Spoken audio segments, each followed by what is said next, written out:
Fala rapaziada, no vídeo de hoje eu tô aqui trazendo mais um conteúdinho bom aqui pra vocês e nesse vídeo eu vou tentar descobrir o que acontece com esse rapaz aqui da imagem de cima, certo?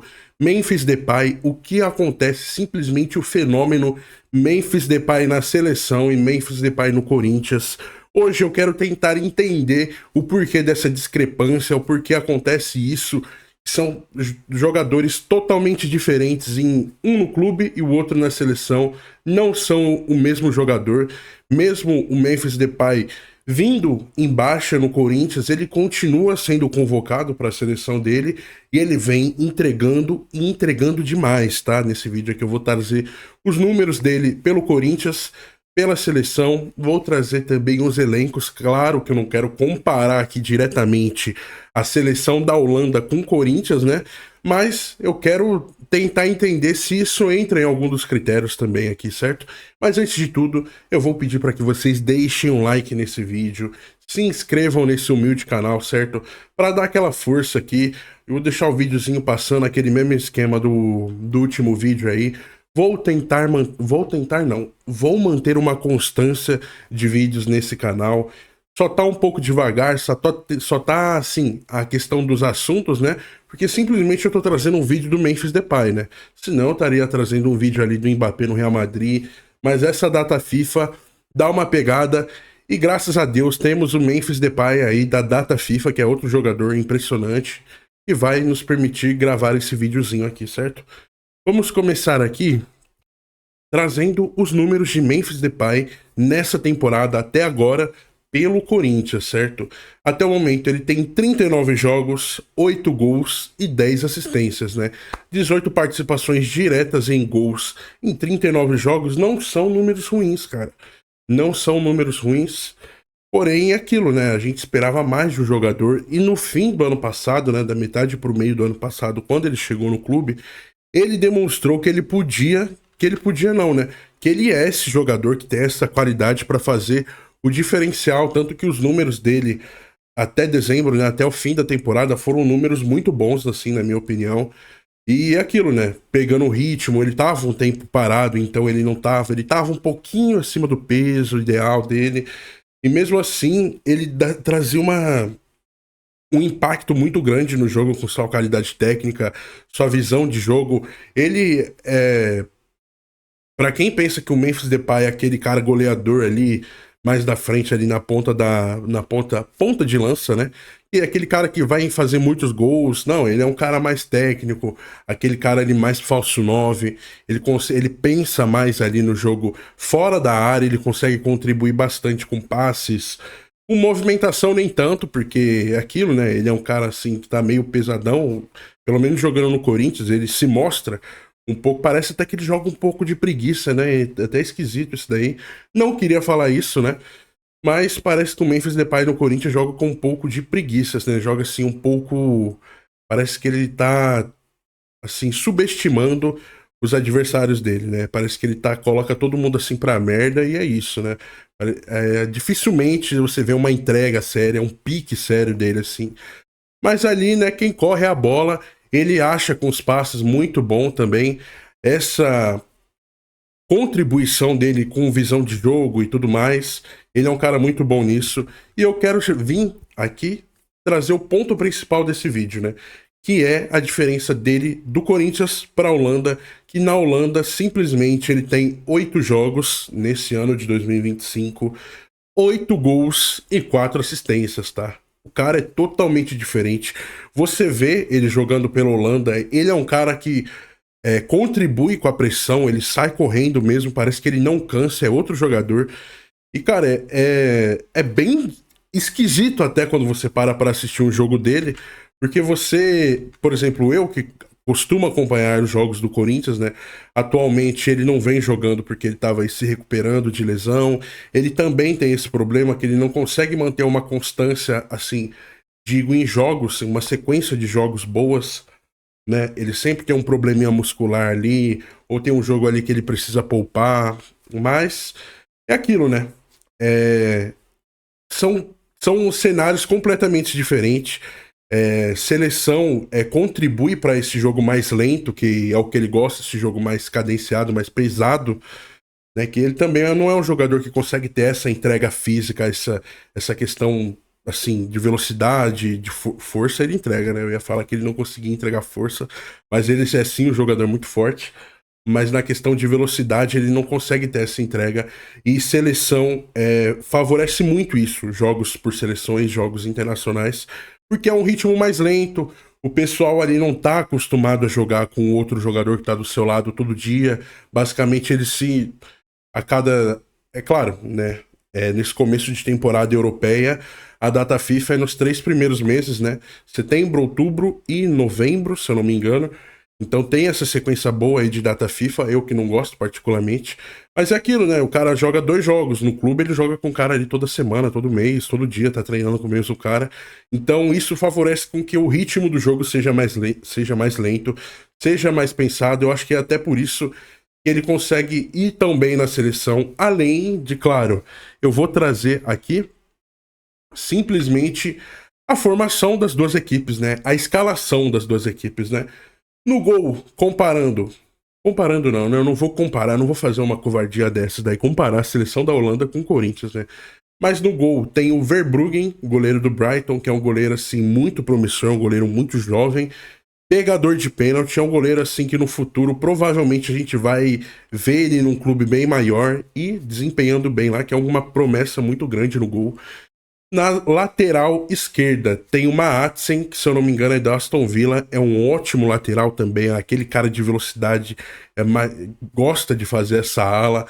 Tem simplesmente Van Dijk e Mick van de Ven, né? A vaga não, né? A zaga da Holanda é coisa de maluco, na minha opinião.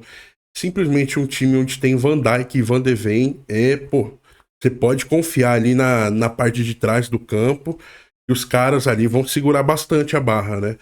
Depois termos Gertruida, eu não consigo opinar porque não é um cara que eu acompanho assim. Mas depois na frente, no meio, temos Frank de Jong e Reinders. Reinders aí que veio pro Manchester City nesse começo de temporada lá na Europa. Tá jogando muita bola, é um cara muito bom, foi um achado no Manchester City contratar esse cara, porque esse cara, assim, jogando no Milan, ele já vinha mostrando, assim, que era um jogador diferente. Claro que o Milan é um clube gigante, mas hoje, pro que o Milan entrega, ele precisava ir para um clube maior, um clube de maior visibilidade, que consiga brigar por mais coisas. Ele acabou indo pro City e tá jogando muita bola lá, o Reinders. O De Jong também, que joga muita bola lá pelo Barcelona, né? Não tenho nem o que falar. E na frente ali, fazendo a ponta direita, um ala direito, Frimpong, e na esquerda o Gakpo, né? Vocês pronunciem como vocês quiserem. Eu não sei pronunciar o nome desse cara, então eu vou falar o Gakpo. Mas é aquilo, né?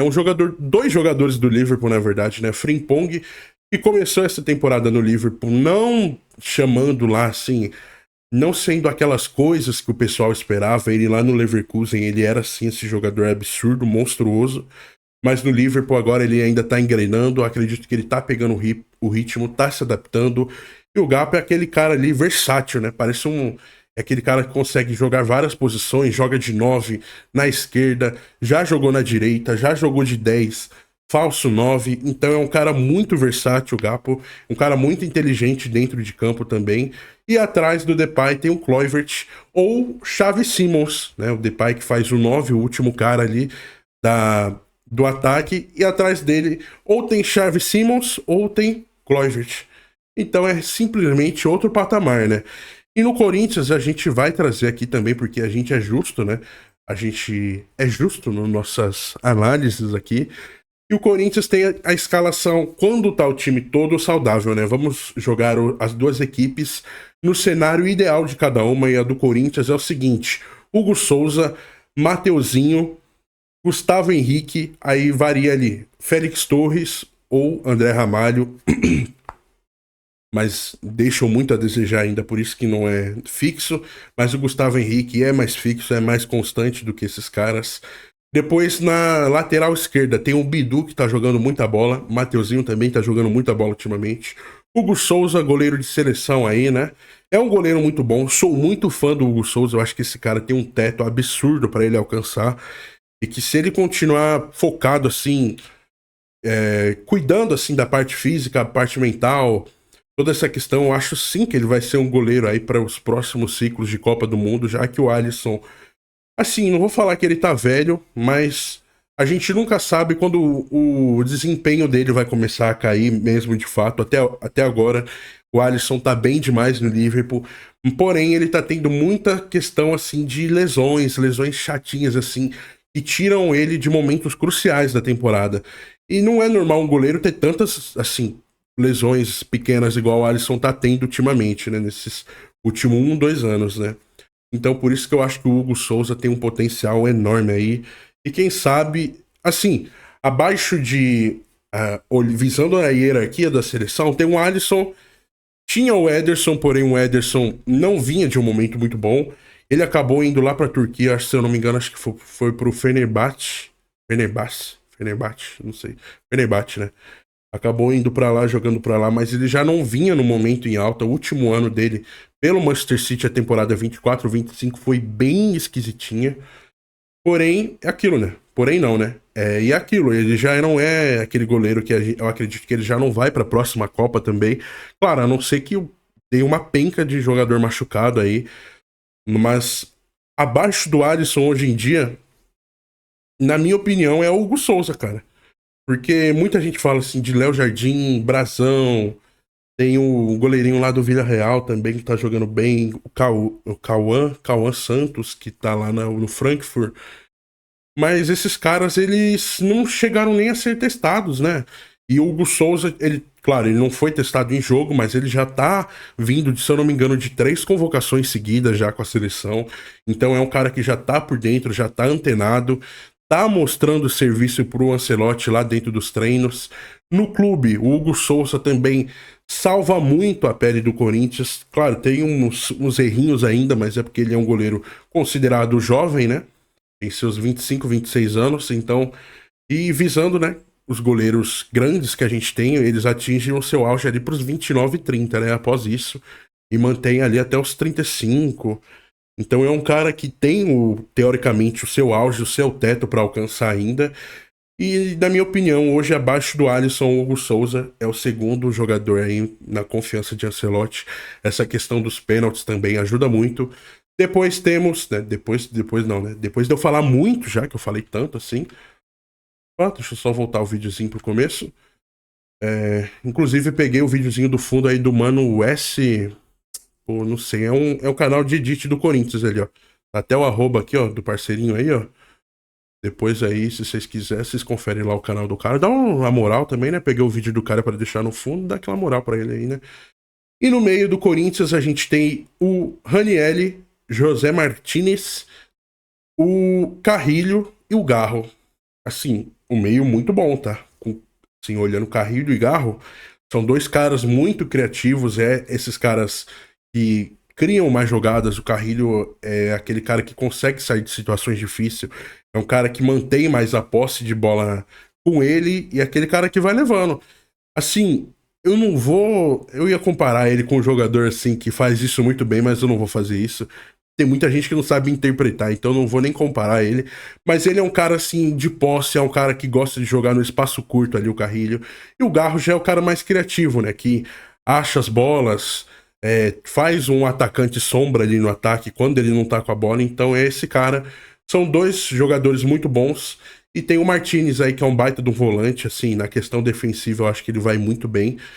E no ataque, os 2 lá, Yuri Alberto e Memphis Depay. Então, cara, são 2 elencos bons, né? Cada um no seu universo, né? Cada um no seu espaço, no seu cenário, né? Cada um desses elencos no seu cenário são elencos bons, sim, mas eu não entendo, sinceramente, o porquê dessa diferença toda do Memphis Depay pra Holanda, do Memphis Depay pro Corinthians. Do Corinthians, ele é um cara pesado, assim, ele é um cara, assim, que não consegue manter uma sequência de jogos.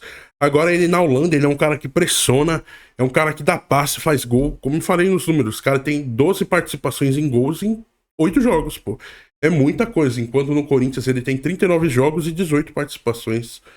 Então é uma diferença muito grande.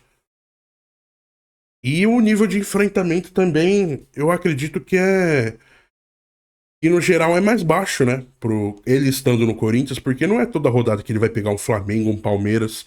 Mas ali tem o Mirassol. O Mirassol hoje tá bem, né? Mas tem, por exemplo, o Ceará, Sport, Vitória. Esses jogos era pra esses, pô, pro Memphis deitar em cima desses caras, tá ligado? Só que não acontece muito, né? Fortaleza também. E agora na Holanda, todo jogo Memphis Depay cravando. É gol, assistência, gol, assistência.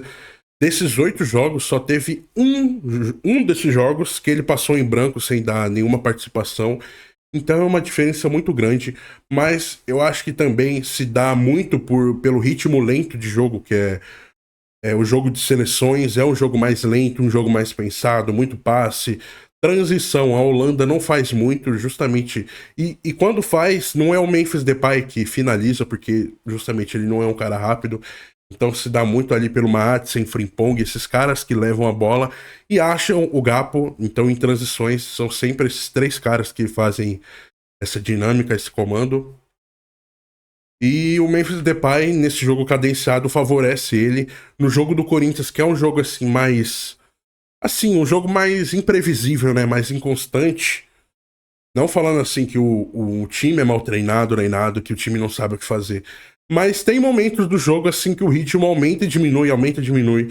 Então é algo mais imprevisível sim pra ele, o que eu acho que acaba prejudicando. Por isso que em muitos momentos do jogo você vê ele parado lá, porque sei lá, ou ele tá cansado, já sentiu, ou simplesmente ele tacou o dane-se mesmo e tá lá paradão esperando a bola, né? Mas eu quero que vocês deixem aí nos comentários qual é o fator, o que se dá essa diferença tão discrepante de um jogador para o clube e para a seleção dele, né? Hoje em dia a gente consegue observar tantos casos de jogadores que destroem o seu clube, mas na seleção eles devem muito, eles apagam totalmente, e o Memphis Depay é totalmente o contrário disso. Na seleção dele ele é um rei praticamente lá, ele é muito respeitado, muito assim, muito procurado dentro daquele time. E aquilo, né? O maior artilheiro da história da Holanda, né? Por seleções. É um feito absurdo. Tá entre os maiores assistentes também. Então é um cara, assim, que não deixa a desejar jogando pela sua seleção, né? Mas deixem nos comentários aí o que vocês acharam desse vídeo, o que vocês acham que é o problema do Memphis Depay no Corinthians, o porquê ele não consegue manter essa sequência de jogos. Será que é o calendário? Será que é o ritmo mais acelerado do jogo? Será que... não sei. Vê aí, será que quando ele chega aqui no Corinthians ele dá aquela relaxada? Ele, assim, solta o freio de mão ali e já consome ali uma bebidinha, umas besteiras, isso acaba prejudicando o físico dele aqui no clube. Deixe nos comentários aí o que vocês acham que é. Se inscrevam nesse canal. Deixe um like nesse vídeo, sim, humilde, essa produção humilde. Pretendo para novembro trazer uma qualidade melhor para vocês. Já estou planejando aí uma câmera nova aí para trazer uma qualidade melhor, uma iluminação mais clara, mais forte também. E aquilo, né, visando o crescimento, a qualidade dos conteúdos aqui, do entretenimento para vocês. Espero que vocês me contribuam também, né? Retribuam deixando o like nesse vídeo e se inscrevendo nesse canal, certo? Até o próximo vídeo, e é isso.